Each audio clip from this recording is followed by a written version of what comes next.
Hey Steve, how you doing, man? Happy birthday. Wish we could have made it down. We tried a couple things and logistically and economically we couldn't make it. However, we would like to come down and see Ginger's new renovation on her Ponderosa. We had a great time last time. Hope you're having a good time today. By the way, happy birthday. No matter what anybody says, I think you look great for 70. I mean 60. 60. Yeah, that's right. That's right. He's only 60. Um, anyway, I was supposed to tell a couple stories per Ginger's request, and it took me a long time to think of some good things to say about you. But you know what? I did come up with some things. So the first story is about way back when you and I were running together at Station One, and I think I just made officer, and our favorite captain, Warden Asher, was the captain. And you and I were, I think, on the rescue, and we got a call and at nighttime, and it was a winter, and it was a car that was overturned between the expressway, and there was a ditch or ravine, and it had filled up with water, and some ice had gone over it, and the car was sitting upside down, and we pulled up. We couldn't see very well, but we checked the car, and you were standing by the vehicle, and I think all of a sudden you seen a hand go up against the inside of the window on the frosty window, kind of one of those things you see in one of those I don't know Halloween movies. But anyway, kind of jump. I remember you kind of jumping back and say, "Hey, there's someone inside." So I started to go get the blocks to stabilize the car, and as I started to walk away, the car shifted and it started to sink into the water upside down. So Steve, being a fast thinker, that's one thing I can see about Steve is a quick thinker, and that is a great asset to have as a firefighter.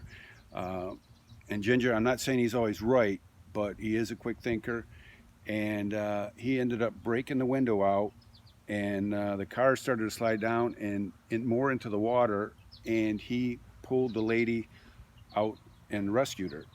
Now, my dad always said that there's a very fine line between being a hero and a fool, and I'll use fool without any swear words. But you know, Steve had to make a decision, a split-second decision. He could have, he could have jeopardized his life and the lady's life by breaking the window, if, especially if the compartment filled up with water, and we would have had to go in or try to go in, and would have jeopardized him and our crew. So, but Steve was a hero that night. He wasn't a fool because he pulled that lady out and saved her. And hey, kudos for Steve. Myself and Captain Asher, we decided to write him up for an accommodation, and I think Steve got the Firefighter of the Year, um, and also Medal of Valor that year. So, again, great firefighter, and Steve, you've done a lot to help your fellow uh, humanity throughout your life. The second story is it was supposed to be funny, but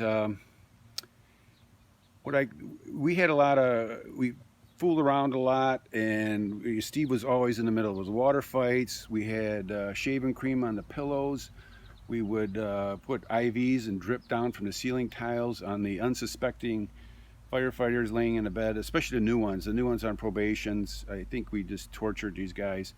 Probably stuff you couldn't get away with today without getting a lawsuit or something else. But anyway, we always had a lot of fun. I do remember this story where, you know what? I think I may have saved Steve's life to where he made it to 70. I mean 60. One day we were running at Station One, the old station, and Steve came in and he was coughing and he was hacking up, trying to hack up something. I go, Steve, what the heck's wrong? About every couple minutes he was hacking. He goes, hey, man, I got something in my throat. I just can't clear it. So anyway, about 6 hours later, man, he's still hacking, trying to get clear his throat. And I go, you know, Steve, let's look in it. Let's find out what's inside. So I worked in the emergency room, so I had some forceps in my car, and mask and that. So we sat around the kitchen table, and Steve sat in a chair, and all the guys started gathering around, like, "What the heck you doing?" So I had somebody hold a spotlight so I could see down his throat, and I think we used a 6-inch PVC pipe, and we put it in Steve's mouth to keep it open, and it fit pretty good. And so anyway, I started going in, and I'm thinking, what the heck could be back there? He's coughing it up, and nothing's coming up. I'm like, what the heck? I expected maybe to see his foot in his mouth or something. That would be normal. But lo and behold, in the back of his throat, I see this hair, and there's this hair lodged in the fold of the back of his throat. And I'm not going to speculate where it came from or what anything about that hair, but I'm thinking, you know what? If I did not pull out that hair, he probably would have had to shave his teeth for the rest of his life, and the possibility of choking on a hairball if that thing spread and grew right in that place. So anyway, we pulled it out, and that was probably the day I saved Steve's life. But anyway, enough about me. Steve, I just want to wish you a happy birthday, and many more to come, buddy. And I hear you're doing a great job down there, and good for you, man. Good for you. I hope someday you get to come on the other side. I do want to say one little note to Ginger. Ginger, I don't know how you put up with them, but on the other hand, as I knew Steve, when I first knew Steve, I never knew that he had horses. He never said anything. He said, I never said anything about horses, and then I found out. But I know, one thing I do know about horses is that it takes a lot of work. I mean, it's just logistically, baling hay and cleaning the barns and taking care of the horses and feeding them and exercise. I know it just takes a lot of money, and you got to pay for a whole place to either store them or buy your own house. And so I'm like, wow, I mean, this is a lot of things. So what I'm saying to you, Ginger, is that I know you love horses, Ginger, but I'm thinking this is just a tremendous amount of work for someone that really never talks about horses, or I'm sure he likes horses, but he doesn't love horses.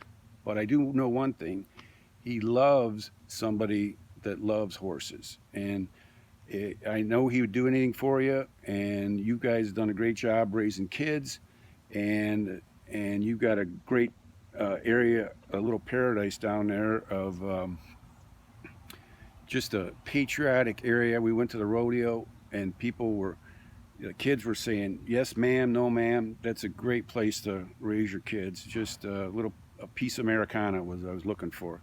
And so enjoy it. I hope you guys, I'm sure, Steve, if you retire, she's going to buy 3 more horses. So maybe hold off a little while before you retire. But anyway, here's to you, Steve. And many more years to come. Have a few sodas. Notice I didn't say pops. Sodas. Have a few more sodas down there and enjoy it. And we'll get together soon. See you, bud.